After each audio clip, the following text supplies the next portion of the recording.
bad, not bad. Look at this weather here. Eh? Beautiful, absolutely beautiful. So, walking on the beach again. That's what I do, Life's the Beach. That's why I called it Life's the Beach. Because I wanted to talk about, do a little series about my story. Like I said in the last video, I want to do like a series of where I talk about my life basically and the story, and I wanted it to be somewhere that people, my family, could access, and they could you know, for life it would be on a cloud somewhere instead of being on a hard drive that can actually sort of give out on you one day. Right, like all my stuff I've got, I've actually basically got it on 2 hard drives. So I've got like about a tera worth of videos of when I was my diary, my video diary. So yeah, so I was thinking of doing it, and then so at least it'll be on the cloud sort of thing, and it'll stay there hopefully forever if YouTube exists forever. But anyway, that stops me from how to put it, stops me from basically having to stock it on a hard drive. So yeah. It's Jiffy, huh? Hi. No, a dog come in to say hello. Very cool dog. Anyway, so it all started back in 1980 when I first come to France. So it's 45 years ago. It's nearly half a century. That's amazing, yeah. And I basically decided to leave. I was working at Ford's in Slough, and yeah, Slough, reputed as one of the worst places to live in England. And I decided to leave, and with a friend who basically backed out at the last moment. Someone I was working with at Ford's, and I was in the pub, and I was talking to someone. They said, "Oh, mate of mine, he's in the same situation. He wants to leave, but he said the person he was leaving with dropped out as well." So I got chatting to him. His name was Jim, and we got on straight away. So he was one of the boys from down the pub, the Pied Horse gang at the time. And at the time I was 20. I just turned 20. And so me and him decided to have a go and leave together, you know. And not knowing each other that well, but sort of got on pretty well straight away. And we left, and we ended up in Paris, and we were going to get a train, but we got the wrong train. Basically, we got a bit drunk in Paris, fell asleep on the Vista train that was meant to go down to the south of France, but then we were going to go down to Spain. That's where we were going to meet some friends who were on holiday and hang out with them before trying to find work.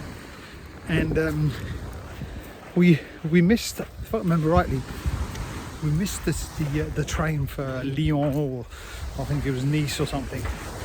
And so we decided to get another train, because we looked at the map and we said, oh, we can get this train, go to Bordeaux and hitchhike it down to Spain.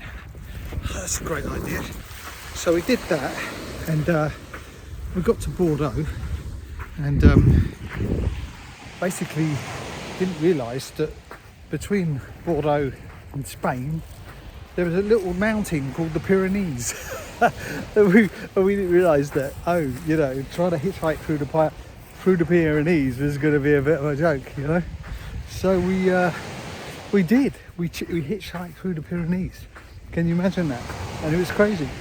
And I remember I was getting picked up by she was a nun, and she had one of those 2CV old Citroen cars, and she took us, and she had a little dog, kept farting. I can remember that. And we got through. She took us to a village where we managed to get a bus from this village through the Pyrenees to the other side, to Spain. And then we ended up, I think we hitchhiked it down to Barcelona, and then down to Alicante and to Benidorm. And it was brilliant. We had the best time of my life there with friends, and just getting drunk every night for 2 weeks. And we had, I think, we had a couple of £100 at the time. Was quite a lot of money. We spent it all in about 2 weeks of being in Benidorm. And then we sort of said, well, we better try and find some work. So we were trying to get a job in, working for these bars as tickets, like touters for bars. So you give out like flyers to bars, and it was good. But we never got a job. So we jumped the train to Nice because we heard we could find a job on the beach in Nice. So we got to Nice, and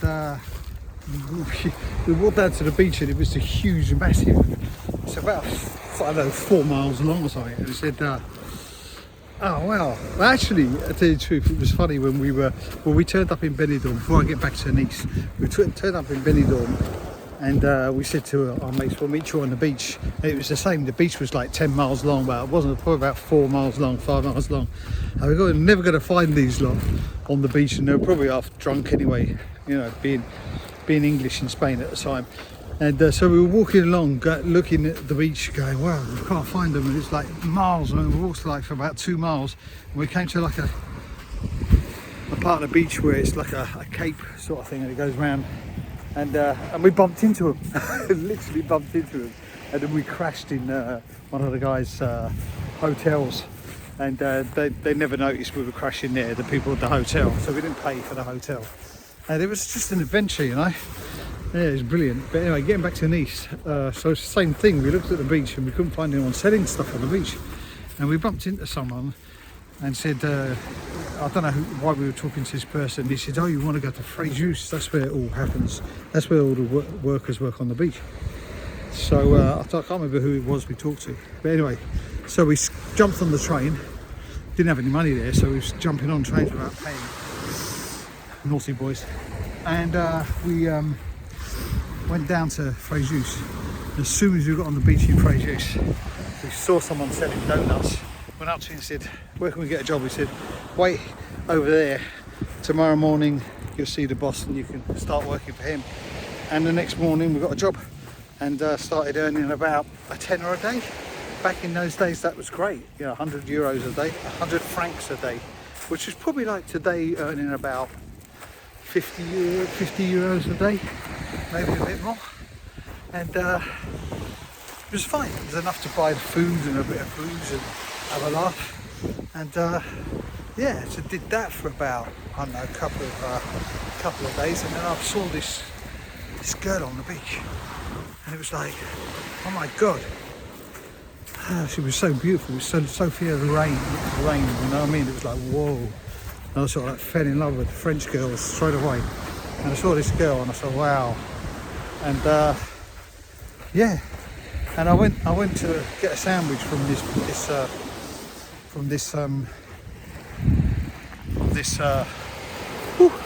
sorry about that, running out of breath.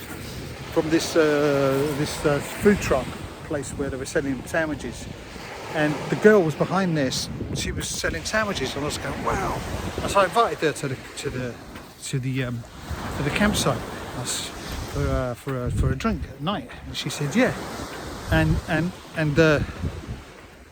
I saw the other one, and I thought, "Oh, that's the same girl." She said, "What's she doing on the beach?" So I said to her, "You coming tonight?" And she said, and she didn't quite understand what I said. I said, "You coming to the campsite?" And she said, "Yeah. I'll come to the campsite and have a drink." So that night, there was these two girls there. They were sisters, and I thought it was the same person. And I invited both of them.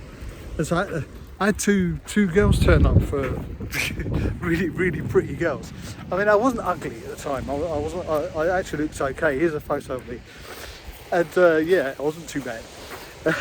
And basically, I ended up with one of them, and we're still together today, married, 45 years later. Can you imagine that? And and still very friendly with my sister, who that was just a funny situation to be in. But yeah, so that's the way I met Daniel. That was crazy. But anyway, I'll continue on tomorrow. like, subscribe, all that kind of stuff. I'll talk to you soon. Cheers.